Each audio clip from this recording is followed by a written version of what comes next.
Hello everyone, this is Matt the Speedstar here, ready to run through the next episode of Shantae and the Pirate's Curse. In the last episode, we got through the Tan Line Temple, learning that Shantae's friends, Ratty Tups, Sky, and her ally Risky had all been captured and endowed in princess guards.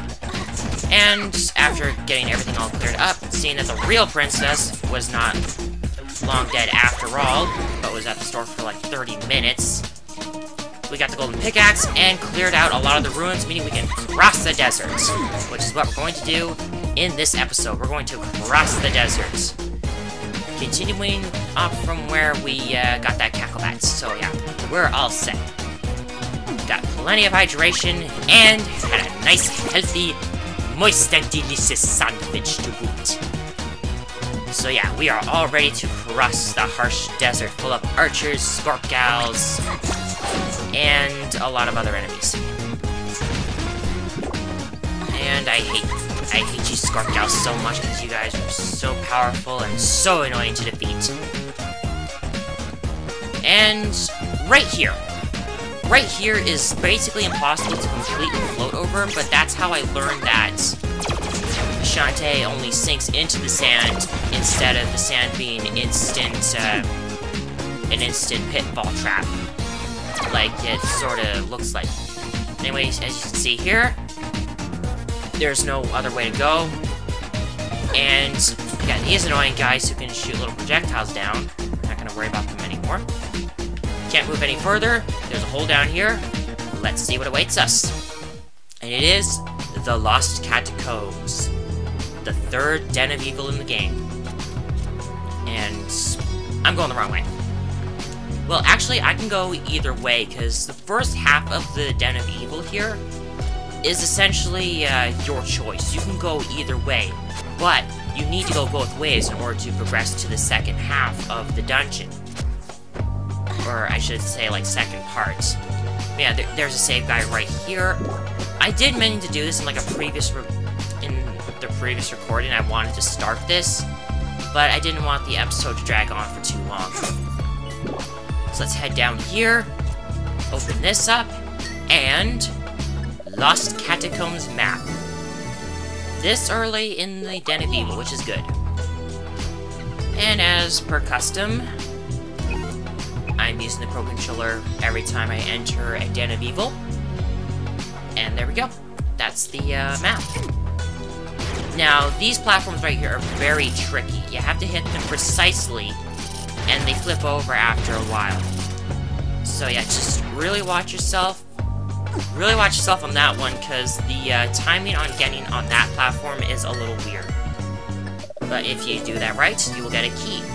You need 2 keys in order to progress to the second part of the dungeon. And we got a pretty immense enemy down here. These guys are even more powerful than Scorpgals. They can take off a full heart. They take off a full heart exactly, so they are very dangerous. It's also a good idea to get more heart squids and get more heart holders. Speaking of, back up at the entrance to Lost Catacombs, there was a heart squid that was under some blocks. We cannot get that one yet, but we'll be able to get it after we acquire something. Anyway, key right here. This room will be coming to in a moment when we actually get the other key, and I'm starting to hurt again. Yeah, if you just go this way right here. Yeah, go this way. This is a shortcut to the other side of the Den of Evil where I tried to go earlier. But I wanted to get the map out of the way first, because it's better to just get that done before anything else. And ow! Okay, running, because I only have 1 full heart left, and if that thing hits me, it's game over. So just get that out of the way. I'm going to eat up a lobster tail. Lobster tails are the best of the droppable healing items you can get. They heal 4 hearts total. The meat chunklets, I believe, heal like 8. A bento box heals Yeah, Pixel Box heals 3 hearts, and of course Flesh Pops only heal half a heart. Why that jump, I have no idea. But, anyway, if you go down here instead of going up there like you're supposed to, there are some hidden plants that will shoot you all the way across the inside the wall, and you can get a heart squid. It's a little hard to find in the Wii U version, but the 3DS version, in 3DS version, it's easy to tell because of the 3D depth between the environments and such. Like what is visible, what's hiding and such. It's very easy to tell. Speaking of the 3DS version, now with the new Nintendo 3DS coming out, there's going to be an update for the 3DS version of Pirate's Curse to make use of the new 3D technology. Mainly being the shoulder buttons make it easier to access the sub-screen below. And I think the C-stick is like a shortcut to access items you want. I don't really know. I just read this up shortly before I started recording. Okay, so once we go down here, we can't progress any further, and that's why we had to activate those. Hit this with the pistol, and you can head down here. Unfortunately, there's no other way to get back up. Unless you hit that, which requires a key. So we're gonna go look for that key now. And while we're at it, go look for the pirate gear that we need to find, because it is actually not that far from here. Just go this way, run to this save guy right here, and in the next room, I'm not gonna worry about that heart. In the next room, we get my favorite of the pirate gear, Risky's Scimitar. I just love how that looks. While in the air, press the L button to break through blocks. Risky Scimitar, aka Time to Scrooge McDuck it up, version 2.0. Now, me personally, I wish there was a little more you could do with the scimitar instead of just bouncing on everything like Scrooge McDuck, but that's unfortunately all you can do with the scimitar, which is kind of a little underwhelming. Now, the scimitar is one of the pirate weapons that you can actually upgrade at the Scuttletown store. However, you can only upgrade it once, whereas with the pistol, you can upgrade it a lot more, but when you upgrade the scimitar, it becomes one of your strongest weapons. However, you can get a fighter's move that'll do just as much damage as the fully upgraded scimitar, but I find the scimitar to be better. Plus, with this, you can now safely traverse spikes. You can now traverse spiked platforms and such. Very helpful. And very useful.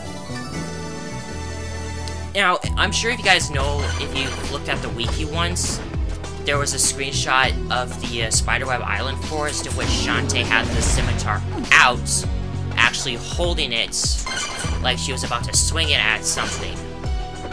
Me, I personally wish that actually got in the game, but unfortunately it doesn't look like it did.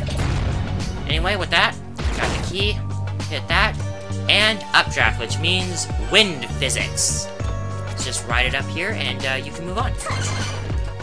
And now that we've got Risky Scimitar, we can actually head up to where that heart squid was that I couldn't get before. Because now that we've got the block, now they got the ability to destroy blocks beneath us, we are able to grab that heart squid. And ow. Okay, I can't believe I just did that. Wait for it, there. There we go. And that will be the second of the heart squids. There is one more we can get, but it's in an area that we couldn't get to until we got the scimitar as well. But we don't have to worry about it now, because now we can get it. And thankfully, we can get all the heart squids in the dungeon, unlike the Cackle Tower, which you unfortunately need to up. Jeez, I can't believe I just did that. Alright, start over. And there we go. Ooh, jeez, I thought I took damage from... I thought I was gonna take damage from those. Right, so So yeah, now we got the scimitar, we can head down here. Now just poke on you, break all these. Got spikes, you know what happens if you touch spikes. So just carefully head down. You can basically hold on to the L button as long as you want, and when you're descending, you will always drop down using the scimitar. Anyway, right over here. Want to be very careful about these spikes. Pogo right here. Last heart squid of the dungeon. So yeah, we got the Lost Catacombs pretty quick. And believe me, it's kind of good that I'm getting through this quick, because it was such a hassle to get all the way over to the actual Den of Evil in the first place, so it's kind of good. And great. We got another gauntlet. This guy, just take him down really quickly before he turns around. Scorp Gals. It'd actually be a lot easier to just pogo them to death, basically, because they can only attack forwards. But unfortunately, touching them will also result in taking 3 damage, which is bad. But thankfully, we're at this part. This is the home stretch before the boss, and believe me, I do not like this at all because you can get crushed pretty easy. Okay, what's my time? Actually, I got through this really fast. So I think I'll try and make an attempt, and if I fail once, then I'll do this in the next episode, because if I get too far, then I'm gonna end up being pretty upset.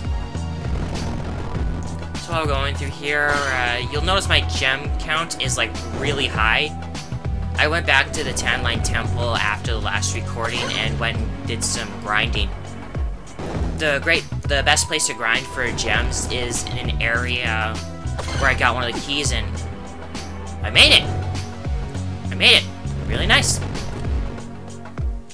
But yeah, I'm gonna save the boss for the next episode, because the boss, I'm not gonna spoil anything, but yeah, the boss, I'm just gonna say, is particularly annoying. And I'll talk about the gems in the next episode as well, because I really wanted to, I wanted to talk about it, but I didn't think I was gonna get through that fast. So, sorry guys. So yeah, in the next episode, we finish up the Lost Catacombs, get the next map, and maybe go back and do some stuff that we couldn't do now that we got Risky Scimitar.